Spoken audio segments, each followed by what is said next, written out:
What's up, guys? Tenders here, bringing you another episode of the War of Lords. Last time we had Sigurd versus Crom, and Sigurd came out on top.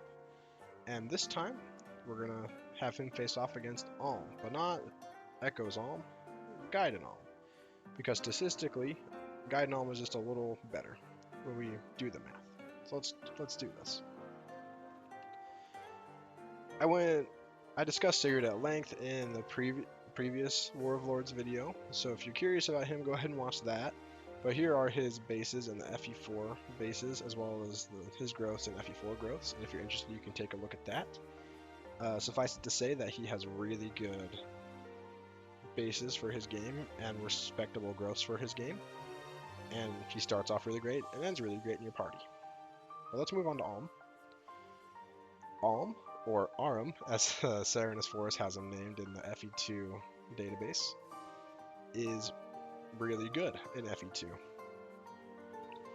He has really good bases, and you look at the average bases, those average bases are also considering like the bases of characters that join at higher levels than Alm as well. So honestly, Alm has really good bases for a level 1 character. But you also look at his growths compared to the averages from FE2, and all of them are higher than the average, save luck and resistance. But everyone has a 0 in resistance in Gaiden. And his luck is just slightly lower, but everything else is a good chunk higher. Some, like, look at his HP, it's over 15 higher. His HP is going to be really high once we do the math. And everything else is respectable and extremely good. And because of that, Alm starts great in your party in FE2 and ends great, just like Sigurd. These two are like, if you were to see like a Fire Emblem Lords tier list, Alm and Sigurd are always like discussed, definitely in the top 5, and I've usually seen them in like the top 3. So it's pretty interesting. It's like they're up there with like Seliph. All right, so let's look at the math. So we took the average base stats and growths for our FE4 and FE2.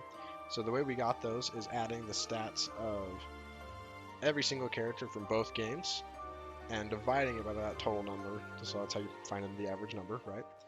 And there's 262 characters total, and that's including every different variation you can get for child characters in FE4 Generation 2.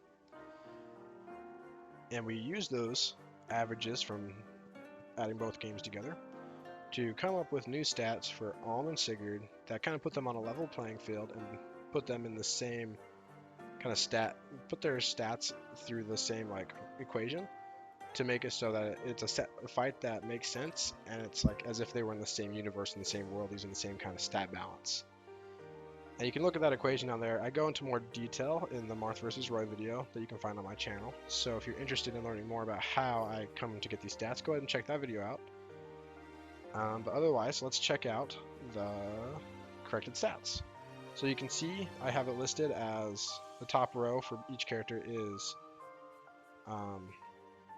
their corrected bases, and then we have corrected growths, and then we have their stats at level 20, as at max level, we'll just say.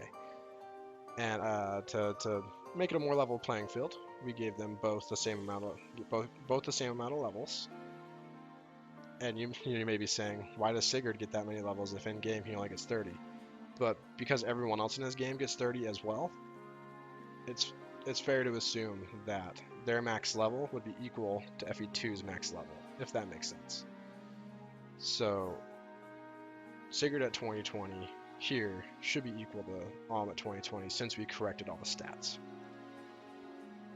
And now we look at their weapons, which Sigurd definitely has the edge here with an extra 20 might with turfing over Alm's only 10 might falchion with equal hit range and crit. And just that alone makes Sigurd extremely busted. But we also look at his strength at 33 compared to Alm's defense at 24, and then Alm's strength at 26 and Sigurd's defense at 23. It's gonna be a rough fight for Alm. We can already tell that. But here's the battle window. So we have Alm's battle stats. So this is figuring their level 2020 stats with their weaponry. And then we get our battle window at the bottom here with Alm has an insanely high HP score, but Sigurd's is nothing to laugh at. It's really good too.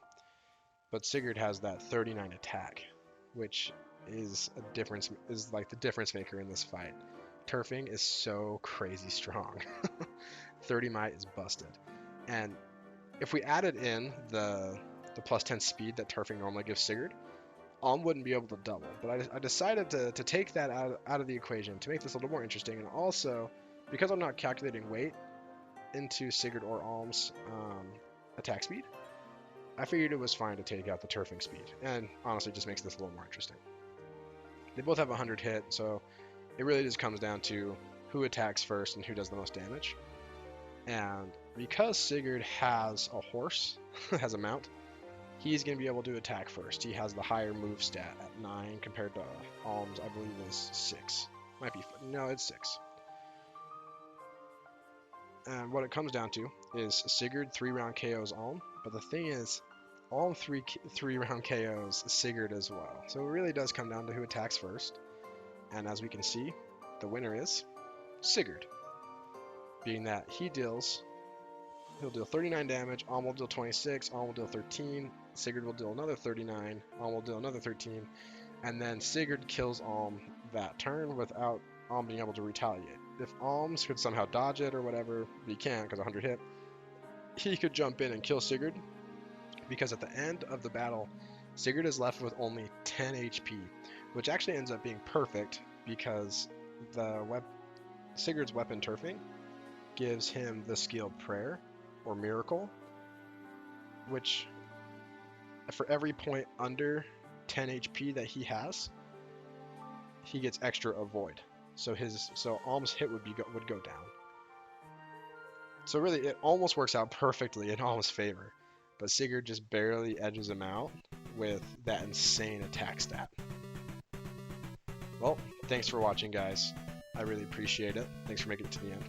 And comment on who you want to see in the next War of Lords. I'm gonna try and get these out a little more often because of this like more free-flowing style of doing this. It should be a little easier to get it out, so I can get more of these comparisons out to you, so you can just see who wins. It's pretty cool. I really enjoy doing these, and it's pretty fun. And also subscribe and share this video, please. It means a lot. Thanks again.